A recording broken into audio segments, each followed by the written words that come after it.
शिवोहम।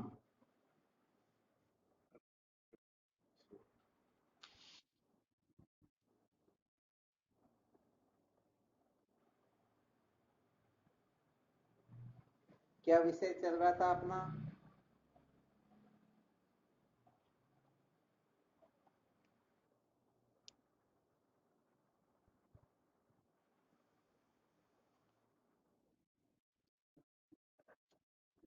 सत्य को जाने बिना दुखों की निवृत्ति होती ही नहीं।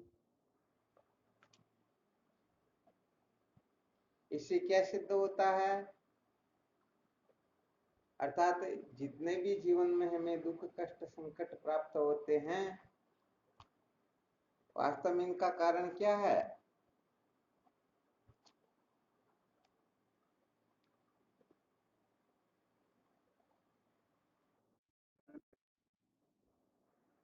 वापस बोलो।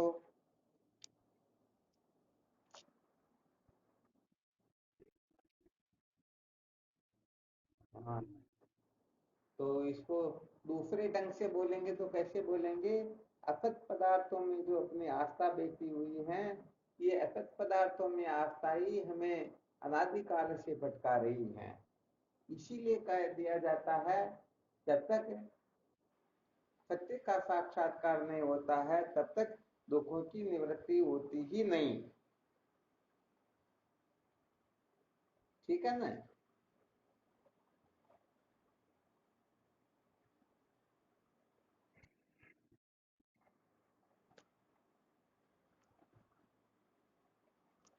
थोड़ा रहस्य समझ में आ गया?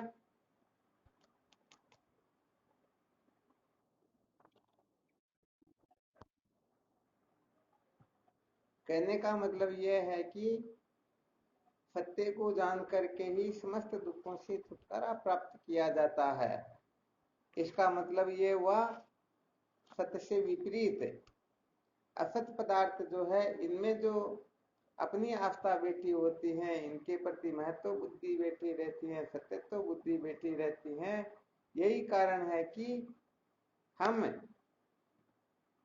अनादिकाल से इस जन्म मरणादिक संसार का जो दुख है, इस दुख में हम भटक रहे हैं।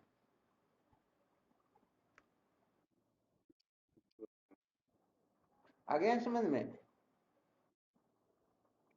हाँ, ये बात अच्छी तरह से ध्यान में आ जाए तो समझ लेना चाहिए, सचमुच में हम सत्य के साक्षात्कार की ओर प्रस्थान कर चुके हैं।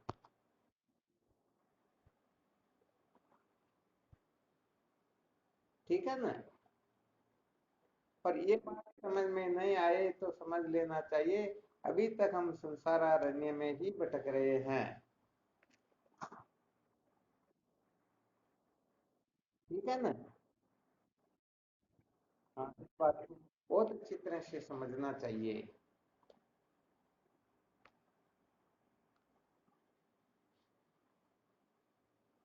क्या समझ में आया? वापस थोड़ा रिवीजन कर लेते हैं इसी का।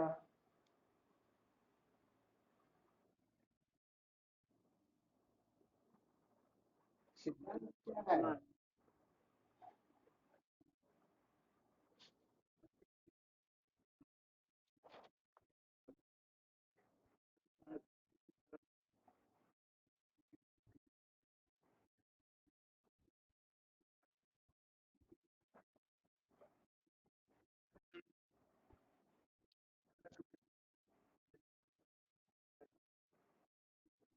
ठीक, बहुत अच्छी बात है।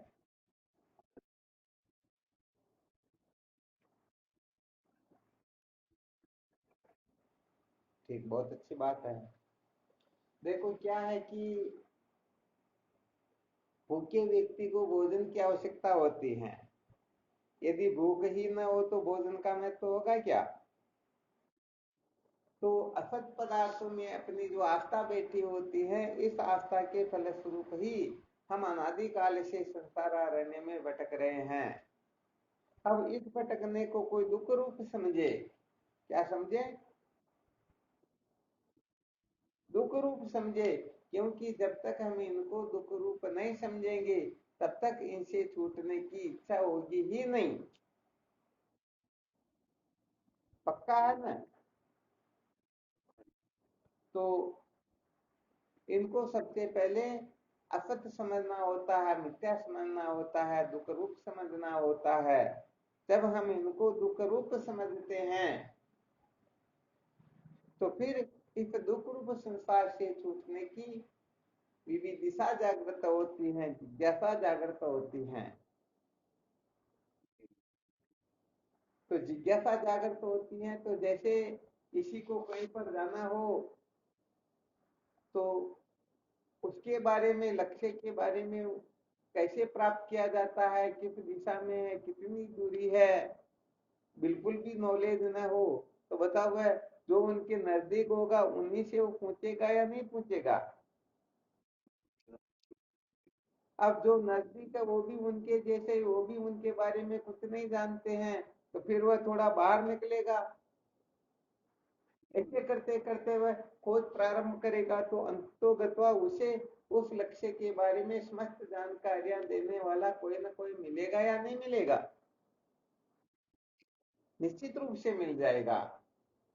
तो ऐसे ही इस असत पदार्थों में आस्था रखने से हम अनादिकाल से भटक रहे हैं। इस भटकने को जो दुख रूप समझ करके छूटने की इच्छा से युक्त होकर जब ये किसी न किसी का संग करेगा, उनसे ये प्रश्न करेगा कि क्या इस संसार रूपी दुख से छूटने का कोई उपाय है या नहीं है, तो फिर वो अपने अपने हिसाब से वो साधन बताते रहेंगे।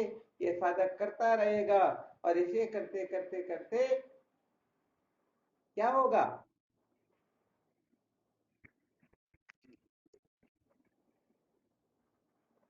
वो गंगा जी में जो करने का मतलब बहुत बड़ी चट्टान जो है ना, वो चलते चलते कितनी चलेगी तब जाकर के वो शिवलिंग बनने के योग्य होगी। तो कहने का मतलब यह साधक अनेक जगह ठोकरें खाता खाता इसमें विवेक की सबसे अधिक महत्वता होती है। यदि विवेक न हो तो फिर इसको जहां अटका देंगे वह उसी जगह पर अटक जाएगा। परंतु सचमुच में थोड़ा बहुत विवेक हो तो वह विचार करके देख लेगा, भाई मुझे यहाँ पर सच्ची शांति नहीं मिल रही है, तो मुझे और आगे बढ़ना है, और आगे बढ़ना है। तो बहुत सारे लोग पहले तो इनको स्वर्ग आदि की प्राप्ति को ही जीवन का सार बताएंगे, कहेंगे देखो स्वर्ग की प्राप्ति ऐसे की जाती है, स्वर्ग को प्राप्त करना ही मोक्ष होती है, स्वर्ग प्राप्त कर लेने के बाद हम सभी दुखों से छूट जाते हैं। ऐसी बहुत सारी बातें इनके हृदय में बैठा देंगे। फलस्वरूप ये क्या करेगा? ये उस ओर प्रवृत्त हो जाएगा। परंतु जब ये आगे बढ़ेगा, अंतःकरण ज्यों ज्यों शुद्ध होने लगेगा, क्योंकि संसार के समस्त भोग पदार्थों से वैराग्य तब ही होता है जब सचमुच में अंतःकरण शुद्ध होने लगता है, तब। अच्छा, थोड़ा विचार करके देख लेना, जिनको निषिद्ध भोगों से ही वैराग्य नहीं होता है उनको विहित भोगों से वैराग्य हो सकता है क्या? कहने का मतलब एक तो निंदित कर्म होते हैं, एक अनिंदित कर्म होते हैं, एक वेद विहित क्रिया होती है, एक वेद विरुद्ध क्रिया होती है, एक शुभ कर्म होते हैं, दूसरे अशुभ कर्म होते हैं।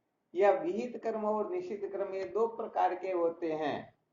तो विचार करके देखो, जो निषिद्ध कर्मों के पीछे भी पागल हो रहा हो उनको समझाएं, फिर भी निषिद्ध कर्म का भी वह त्याग नहीं कर सकता है, तो शायद विहित कर्म का त्याग शायद उसी से संभव हो सकता है क्या? क्या हुआ, आवाज तो आ रही है ना? चलो ठीक बात है। तो कुल मिलाकर के विहित जो क्रिया है उसे विरक्त हो नहीं पाएगा। तो इसका रहस्य क्या निकला? अरे भाई, अंतःकरण में जैसे जैसे मल और विक्षेप दोष निवर्त होने लगेंगे वैसे वैसे ये निषिद्ध कर्मों का त्याग करता जाएगा। और जब पूर्ण रूप से निषिद्ध कर्मों का ये त्याग कर देगा तो क्या हो जाएगा?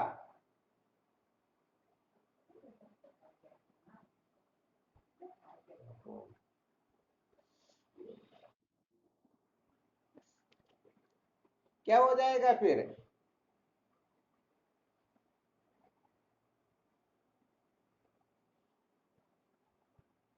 कोई बोले नहीं, क्या बात हुई?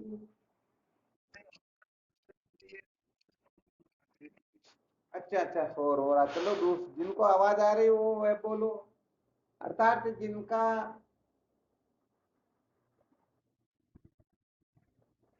पाप कर्मों से जिनको धीरे धीरे विरक्ति होने लगेगी, तो क्या होने लगेगा?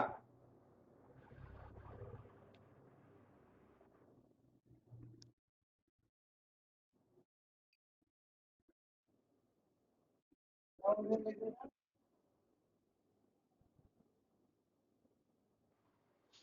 अपने हीरालाल जी महाराज कह रहे हैं वैराग्य होने लगेगा। तो वैराग्य किससे होगा?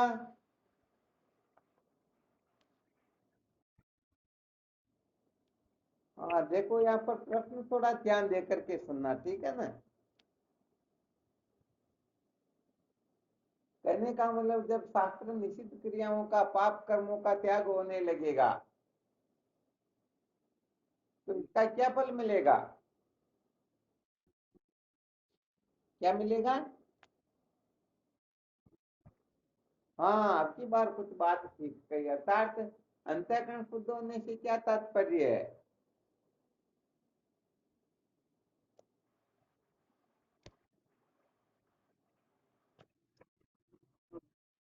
हाँ, ऐसे बोलो न, क्या बात है। अर्थात मल और विक्षेप दोषों से छुटकारा मिलने लगेगा, ठीक है ना? हाँ, ये बात विशेष है।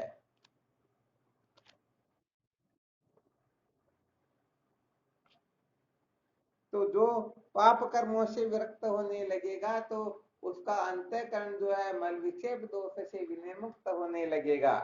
अर्थात मल व विक्षेप दोष पलायन करने लग जाएंगे।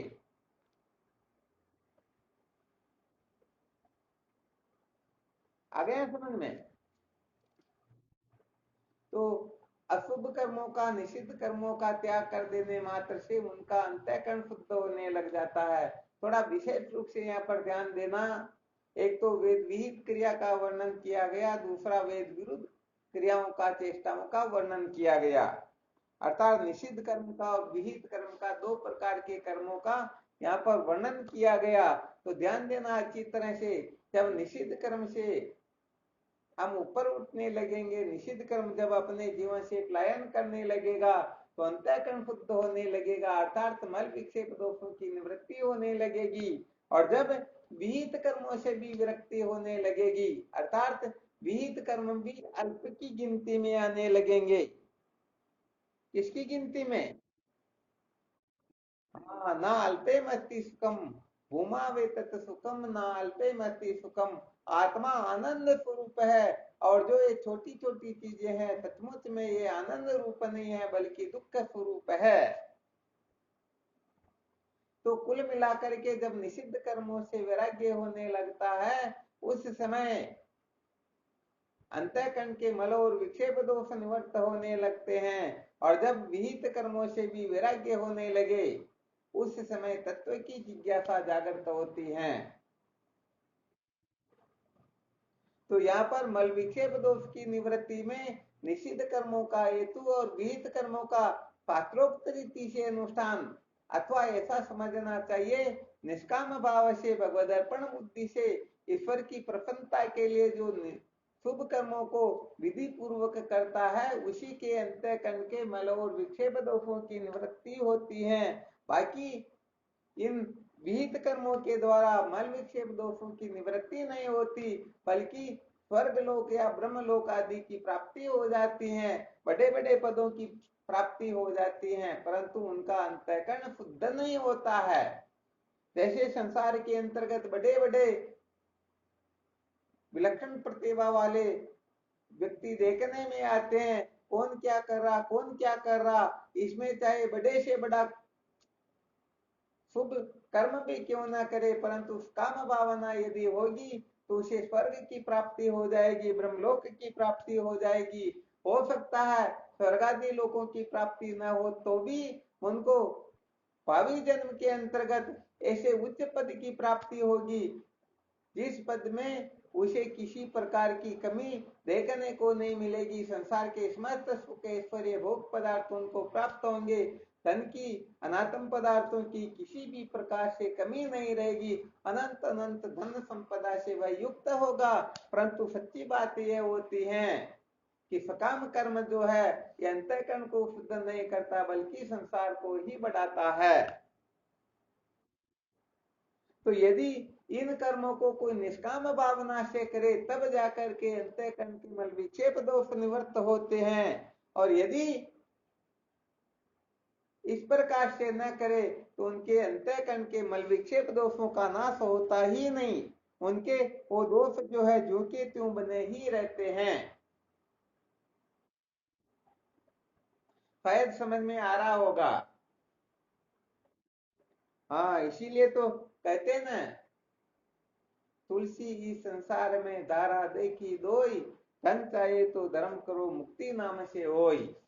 कहने का मतलब यदि हम चाहते हैं कि नहीं नहीं हमको तो अनापस्ताम धन संपदा अनात्म पदार्थ मिलते रहने चाहिए, तो इसके लिए ये साधन बताया गया कि पूर्व के जन्मों में हमने जो दान पुण्य जब तक तीर्थ वर्ष पूजा पाठ आदि जो सकाम भावना से किए हैं उसका फल ये प्राप्त हुआ कि इस समय हम हर प्रकार से संपन्न है। कोई हमारा कोई मुकाबला नहीं कर सकता। ये सब अपनी अपनी जगह पर ठीक है, ऐसी स्थिति प्राप्त हो सकती है।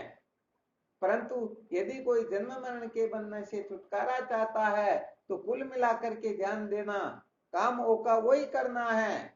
जो कुछ भी हम कर रहे हैं, दान करो पुण्य करो, जब तक तीर्थ व्रत पूजा पाठ कुछ भी क्यों ना करो, उनको केवल मात्र निष्काम भावना से करना है। यदि कोई निष्काम भावना से करेगा तो उसका अंतःकरण शुद्ध होकर के ब्रह्म विद्या का अधिकार प्राप्त हो जाएगा।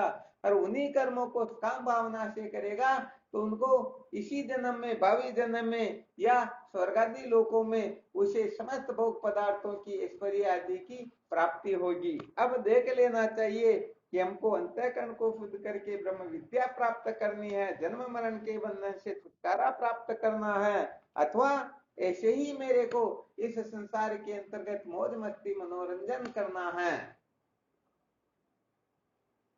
शायद थोड़ा बहुत आप लोगों के समझ में आ रहा होगा। केवल क्रिया चेष्टा जो है, क्रिया चेष्टा में अंतर होता ही नहीं। जो कुछ कर रहे हैं वैसे वही करना होता है, परंतु भावना में जो अंतर होता है इससे रात और दिन का अंतर हो जाता है। जैसे दृष्टांत के रूप में समझ सकते हैं, चाकू जो है डाकू भी चलाता है, डॉक्टर भी चलाता है। डाकू भी पेट चीरता है, डॉक्टर भी पेट चीरता है। काम दोनों एक ही करते हैं, क्रिया चेष्टा दोनों की समान है। परंतु डाकू की जो भावना होती है वह उसके प्राणों को नष्ट करने की होती है, और डॉक्टर की जो भावना होती है उनके प्राणों की रक्षा करनी होती है। अब बताओ, इनाम जो मिलेगा डॉक्टर को मिलेगा या डाकू को मिलेगा? डॉक्टर को इनाम मिलेगा और डाकू को फांसी की सजा मिलेगी। अब कोई ये कह दे अरे भाई इन्होंने दोनों ने काम एक ही किया, उसने भी पेट को चीरा इसने भी पेट को चीरा, इसको फांसी की सजा और इसको इनाम, ऐसा गड़बड़ घोटाला क्यों करते हो? तो बात यह है कि केवल और केवल मात्र भावना में ही अंतर होता है। अच्छी तरह से इस रहस्य को साधकों को समझ लेना चाहिए। आप जागने से लेकर के सोने तक, जन्म से लेकर के मृत्यु तक जो कुछ भी कर रहे हो ये करते ही रहोगे, और इनके किए बिना शायद रह भी नहीं पाओगे। परंतु केवल मात्र समझदारी जीवन में आ जाए, यदि हम फल की इच्छा लेकर के सकाम भावना से किसी प्रयोजन की पूर्ति के लिए यह करेंगे तो निश्चित रूप से क्या होगा?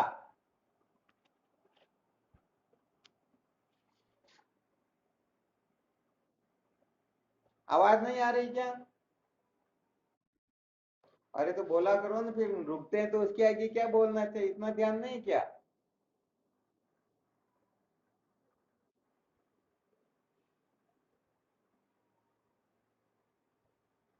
हाँ थोड़ा साथ में क्या है कि बोले तो पता चलता रहे भाई ये सचमुच में सुन रहे हैं, ये चित्तवृत्ति इनके एकाग्र भी है, ध्यान भी रख रहे, वरना पता नहीं, आप फोन को कहीं रख करके इधर उधर भी हो सकते हो। तो शायद ये रहस्य समझ में आ गया होगा। हम जो कुछ कर रहे हैं इसमें केवल और केवल मात्र भावना का ही अंतर होता है। यदि भावना निष्काम है, अर्थात ईश्वर की प्रसन्नता के लिए हम कुछ कर रहे हैं, तो ईश्वर कृपा से अपना अंतःकरण शुद्ध हो जाएगा और हम अपने मन की प्रसन्नता के लिए, कुटुंब परिवार की प्रसन्नता के लिए, पति पत्नी की प्रसन्नता के लिए, सांसारिक नाते रिश्तों की प्रसन्नता के लिए कर रहे हैं, तो कि वही क्रिया चेष्टा अपने को जितना फल है मिलना चाहिए उतना दे करके वो क्रियाएं शांत हो जाएगी, फिर उनका कोई प्रयोजन नहीं रहेगा। और यदि निष्काम भावना से करोगे तो देखो यहाँ पर दो प्रकार के मत होते हैं। एक तो वामतीकार का मत होता है, एक विवरणकार का मत होता है। विवरणकार भगवान सुरेश्वराचार्य जी महाराज है और वामतीकार वाचस्पति मिश्र है।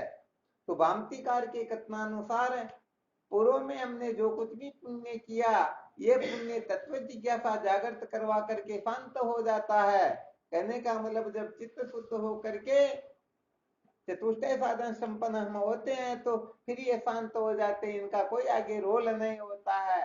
फिर साधक आगे पुरुषार्थ करके गुरुदेव की शरण में जाकर ब्रह्म विचार करेगा तब तो ठीक है, और यदि नहीं करेगा तो वो पहले के जो पुण्य थे उन्होंने फल दे करके वो तो विश्रांति को प्राप्त हो चुके, अब उनका कुछ होना जाना है नहीं। परंतु भगवान सुरेश्वराचार्य जी महाराज कथन करते हैं कि जब तक अविद्या के बंधन से छुटकारा नहीं मिल जाता है, ज्ञान की निवृत्ति नहीं हो जाती है, आत्म तत्व का साक्षात्कार नहीं हो जाता है, तब तक अनेक जन्म भजन आता है स्विचारम चिकित्सति, अनंत जन्मों के जो भजन हमने निष्काम भाव आदि से किए हुए हैं वो कर्म शांत नहीं होते हैं, अविद्या के बंधन से मुक्त करके ही वो कर्म शांत होते हैं। शायद समझ में आ रहा होगा। हम जो कुछ भी निष्काम भावना से ईश्वर की प्रसन्नता के लिए भगवत अर्पण बुद्धि से जो कुछ भी कर रहे हैं, अर्थात जन्म मरण के बंधन से मुक्त होने के लिए ये जितनी भी क्रियाएं चेष्टाएं की जा रही हैं इनका फल अविनाशी होगा। जब तक आप विद्या के बंधन से मुक्त नहीं हो जाओगे, जब तक आपको श्रोत्रिय ब्रह्मनिष्ठ गुरुदेव की प्राप्ति नहीं हो जाएगी, तब तक ये क्रियाएं चेष्टाएं जो है वो नष्ट नहीं होगी, उनका फल ज्यों का त्यों बना रहेगा और आपको विद्या के बंधन से मुक्त करके ही ये कृतार्थ होंगे, शांत होंगे। आ गया समझ में?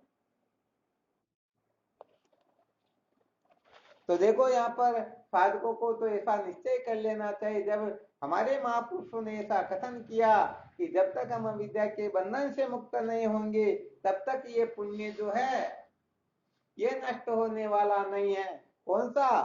निष्काम भावना से किया हुआ। हाँ, जो कुछ भी आप कर रहे हो जीवन के अंतर्गत निष्काम भावना से करोगे तो उसका अक्षय फल होगा, और यदि निष्काम भावना से करेंगे तो हाँ, सकाम भावना का मतलब होता है जैसे कहीं पर 1 रुपया दान करें और पूरे संसार को बताएं कि मैंने ऐसा किया।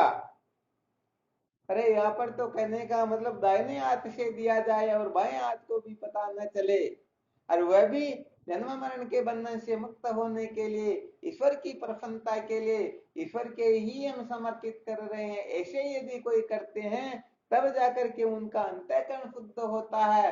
वरना सच्ची बात है उनकी इस संसार में ख्याति हो जाती है, मान बढ़ाई हो जाती है, और वो मान बढ़ाई बेचारी कितनी देर तक है, थोड़ी देर तक रहेगी फिर शांत हो जाएगी, इसमें कौन सी बड़ी बात है। हाँ, इसलिए कहने का मतलब जो सचमुच में अपने जीवन का लक्ष्य विद्या के बंधन से छुटकारा ये निश्चित कर लेता है, ऐसा निश्चय कर लेता है मुझे इसी जन्म में आत्मलाभ प्राप्त करना है, सत्य का साक्षात्कार करना है, मुझे किसी माँ के गर्भ में उल्टा नहीं लटकना है, मुझे जन्म मृत्यु की श्रृंखला से मुक्त होना है, ऐसा दृढ़ निश्चय जो कर लेता है, दृढ़ प्रतिज्ञ जो हो जाता है, फिर उनके द्वारा जो कुछ भी क्रियाएं चेष्टाएं होगी वो शास्त्रोक्त ही होगी और स्वतः ही निष्काम भावना से प्रेरित ही होगी। अर्थात वह जो कुछ भी करेगा इसमें ईश्वर की प्रसन्नता का ध्यान रखेगा।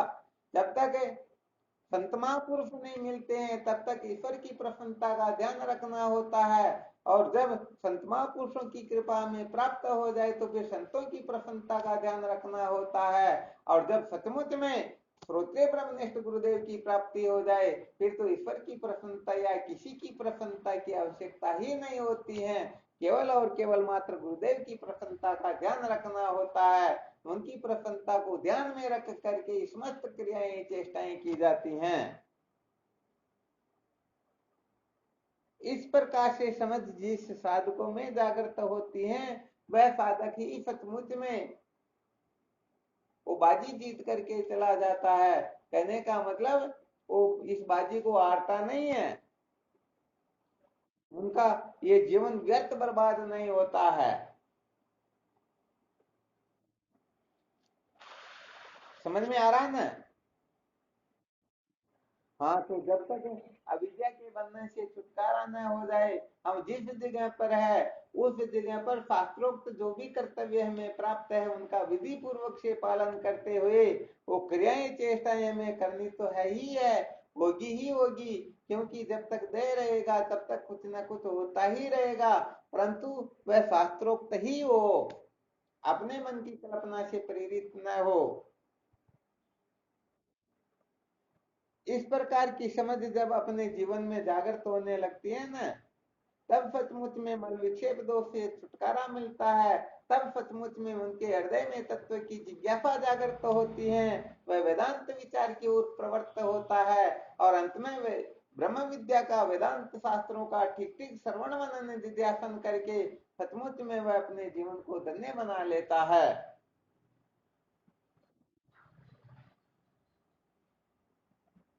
तो देखो एक विशेष सूत्र सुना देते हैं। ये अपना जो मुख्य विषय चल रहा है, सत्य को जाने बिना कभी भी दुखों का अंत होता ही नहीं, नहीं होता ना। तो यहाँ पर ये रहस्य तो अच्छी तरह से समझ लेना चाहिए, कोई कैसा भी क्यों ना हो। यहाँ पर तो बता दिया चाहे ब्रह्मा जैसा भी पद किसी ने प्राप्त क्यों न कर रखा हो। जैसे सर्प जो है जब जंगल में चलता है तब कितना भी टेढ़ा मेढ़ा चले कोई दिक्कत तो नहीं है, परंतु जब बिल में प्रवेश करना होता तो उसे सीधा ही होना होता है।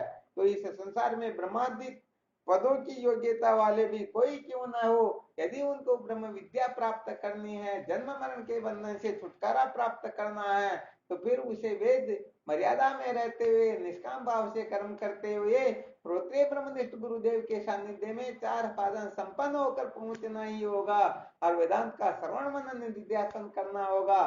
तब जाकर के वह कृतार्थ हो सकता है, वरना तो सच्ची बात है अनंत कोटि ब्रह्मांड का ऐश्वर्य किसी को प्राप्त हो जाए फिर भी कहने का मतलब दुखों से छुटकारा स्वप्न में भी होने वाला वास्तव में है नहीं। आ गया अच्छी तरह से समझ में? हाँ, इनको बहुत अच्छी तरह से समझना, वास्तव में बड़े विलक्षण सूत्र है। ये तो समझो सचमुच में अपने जीवन को धन्य बनाने वाले हैं। इसीलिए पहले जो सुनाया करते थे, न कर्मणा न परजया न धन त्यागे न के मृतत्व मानसु, न कर्मों से मोक्ष होती है न धन से मोक्ष होती है न भोगों के भोगने से मोक्ष होती है। तो हमें कर्म धन भोग का शास्त्रोक्त रीति से सेवन करना, शास्त्रोक्त रीति से इनका त्याग करना और अंत में सत्य का साक्षात्कार करना, ये क्रम हमें सदा ध्यान रखते रहना चाहिए। और यदि कोई कर्म धन भोग में अटक जाएगा, इनके पीछे पागल हो जाएगा, इनको ही अपने जीवन का लक्ष्य बना लेगा, बस मुझे कुछ न कुछ करना ही है, बस मुझे धन संपादन करना है, क्योंकि धन जो है धन से बढ़ करके इस संसार में कोई वस्तु है ही नहीं, ऐसा समझ करके धन संपादन करने में जीवन भर पागल होकर भटकता रहेगा, तो अंत में सच्ची बात है वह सर्प जरूर बन सकता है, भूत प्रेत जरूर बन सकता है, सचमुच में उनका कल्याण तो होने वाला वास्तव में है नहीं। तो कर्म धन व भोग इन तीनों के पीछे पागल होने वाला एक नंबर का संसारी होता है। इन तीनों का शास्त्रोक्त रीति से सेवन करने वाला मनुष्य हो सकता है, और इन तीनों का त्याग करने की चेष्टा वाला जिज्ञासु हो सकता है, और जिन्होंने सम्यक प्रकार से इनका त्याग किया वो वास्तव में ब्रह्मवेत्ता होते हैं। तो अपने को देख लेना कि अपनी जो गिनती है पशुओं की, पशुओं में आ रही है, मनुष्य में आ रही है, साधकों में आ रही है, जिज्ञासुओं में आ रही है, ज्ञानी में आ रही है। हाँ, इनका खूब मंथन किया करो। होता क्या है कि वेदांत का जो तात्पर्य थोड़ा बता देते हैं। वेदांत के जो महात्मा होते हैं वो किसी के गले नहीं पड़ते हैं, केवल इशारा करते, देखो ये रास्ता इस तरह यहाँ से वहां जा रहा, वो ऐसा नहीं कि उनको पकड़ करके जबरदस्ती से ले जाए। ये जबरदस्ती से हंसिया तोड़ा ठोक ठोक करके किसी को ज्ञानी बनाने वाली विद्या, ये ब्रह्म विद्या नहीं होती है। वेदांत शास्त्र, वेदांत के महात्मा इस प्रकार का गड़बड़ घोटाला करते ही नहीं। कहने का मतलब जब संकेत करते हैं तो साधकों को अच्छी तरह से समझ लेना चाहिए कि यदि हम यहाँ पर कुछ गड़बड़ कर रहे हैं तो तुरंत गड़बड़ को निकाल देना चाहिए, क्योंकि ये ब्रह्म विद्या तो जिनका अंतिम जन्म होता है उनके लिए ब्रह्म विद्या होती है, परंतु कम से कम मानवता का सर्टिफिकेट तो प्राप्त हो जाना चाहिए ना, या नहीं है? हाँ बिल्कुल चाहिए। तो बस इसके लिए तो जैसे कर्म धन भोग में कर्मों के लिए बता रखा, निषिद्ध कर्मों का, वेद विरुद्ध क्रियाओं का अपने को त्याग करना है। निषिद्ध कर्मों का त्याग कर देंगे तो भी हम मानव की कक्षा में बैठने के योग्य हो जाएंगे। और धन में से बिल्कुल नियम पूर्वक सबसे पहले पैसे आते ही 10वां जो अलग निकाल लेंगे, समझो वह मानवता के लक्षणों से युक्त होने वाला है। और भोगों में भी जो शास्त्र विरुद्ध भोगों का त्याग करके शास्त्र की मर्यादा में रह करके भोगों को भोगने वाला जो होगा वह मानवता की कक्षा प्राप्त कर लेगा। अब जो मानवता की कक्षा में भी उत्तीर्ण नहीं है तो साधक कहाँ हो जाएगा? और जो साधक ही नहीं है जिज्ञासु कैसे हो सकता? और जिज्ञासा ही उदय नहीं हुई तो बताओ ज्ञान किस बात का होगा? हाँ, इसलिए कहने का मतलब कभी किसी की परीक्षा ले लें कि आप मानवता की कक्षा पूर्ण रूप से उत्तीर्ण हो या नहीं हो, तो 0 नंबर आ जाए तो फिर समझो सत्संग सुन करके भी समझो हमने बहुत बड़ा सत्संग का तिरस्कार कर दिया। क्यों? क्योंकि हम तो अपने मन को महत्व देते हैं, इंद्रियों को महत्व देते हैं, मौज मस्ती मनोरंजन को महत्व देते हैं, अनात्म पदार्थों को महत्व देते हैं। तो ये यदि हम कर रहे हैं, मानवता का सर्टिफिकेट भी अभी तक प्राप्त नहीं हुआ, तो ठीक है आप लोग जानो और आपका काम जाने, परंतु शास्त्रों की दृष्टि से इतनी ऊंची ऊंची कक्षा की जो सत्संग सुनने को अपने को मिल रही है, ये सुन करके भी हमें सचमुच में समझना नहीं चाहते, समझ सचमुच में इस ओर प्रवृत्त नहीं होना चाहते।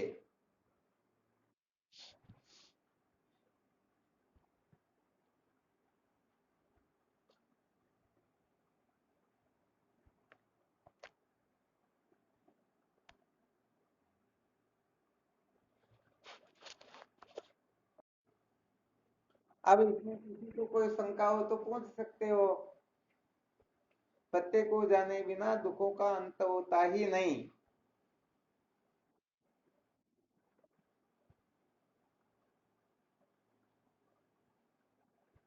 आज जो कुछ भी सुनाया इसमें किसी को कहीं पर किसी भी प्रकार से समझ में नहीं आया हो तो इसके लिए शंका कर सकते हो।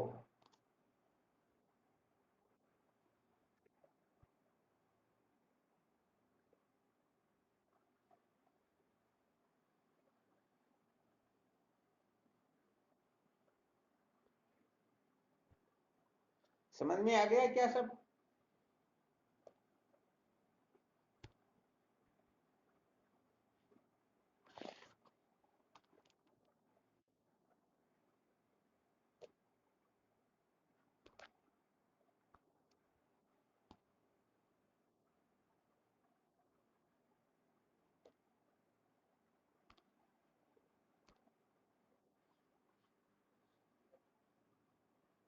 आवाज आ रही क्या?